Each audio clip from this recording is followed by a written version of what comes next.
Hello and welcome to my Module 1 ball experiment assignment. Please enjoy this beautiful picture of China while I go over my hypothesis and how much each section is.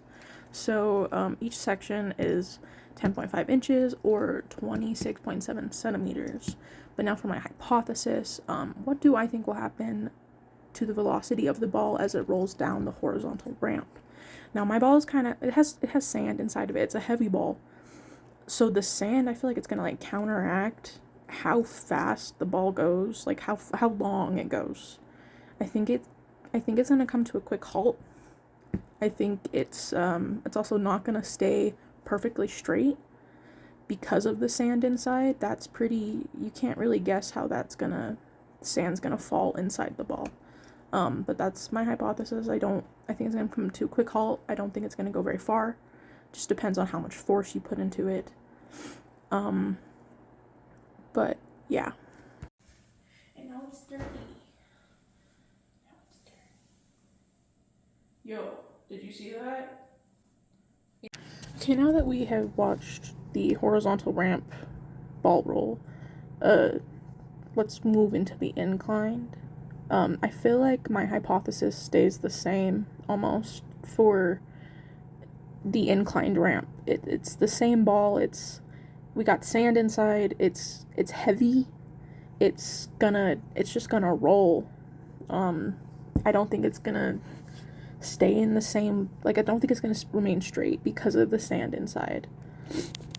Also, I originally had a tennis ball, but you specified a heavy dense ball, so I was like, crap, I don't know what to do. So in the end, I do kind of show like a difference between both the balls and their rolling, which is kind of cool to look at. But yeah, enjoy. Ball time. Onto the board means like balls.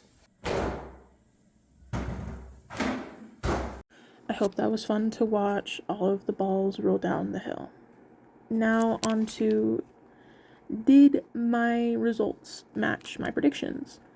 Kind of. I kind of predicted that the ball would slow down because of the sand inside, and which is correct. For the horizontal ramp, specifically that one. But the inclined ramp and the inclined drop, it increased in velocity as it went down the ramp, which I found interesting. I also did calculations for the tennis ball and the weighted ball, and that's pretty cool to look at. I'll do little transitions to show you my math and whatnot. Alright, for the horizontal ramp, it took the ball 0.3 seconds to get to the first section. It took it 0.4 seconds to get through the second section, and 1 whole second to get through the last. So its velocity was, for the first section, was 89 centimeters per second. Second section was 66.5 centimeters per second.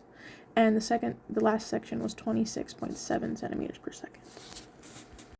This next set of numbers is specifically for an inclined drop, so I dropped it, not just placed it.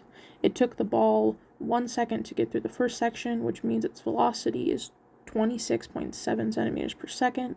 It took it 0.8 seconds to get through the second section, which means its velocity is 33.37 centimeters per second.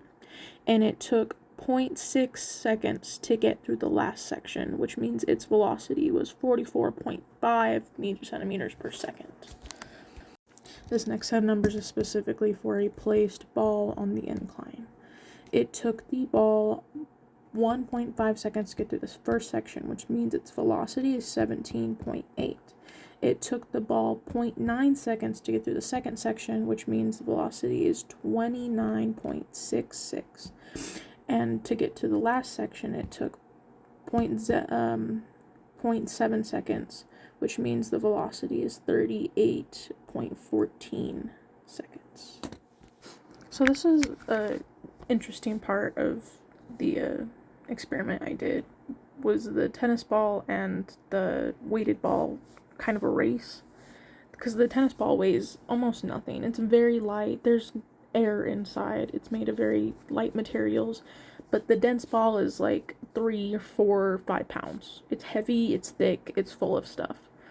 And just to see where how fast the ball was rolling, I'll just give you the numbers. So for the tennis ball specifically, it took 0.6 seconds to get through this first section, which means its velocity was 44.5.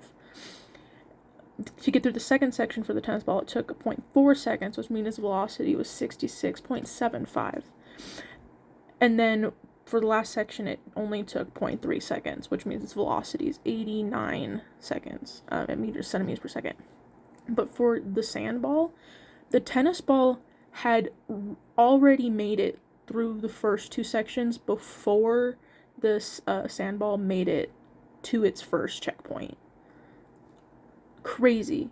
So for the sandball, it took 1.2 seconds to get through the first section, which means velocity is 22.2 centimeters per second. It took 1 second to get through the second section, which means its velocity is 26.7 centimeters per second.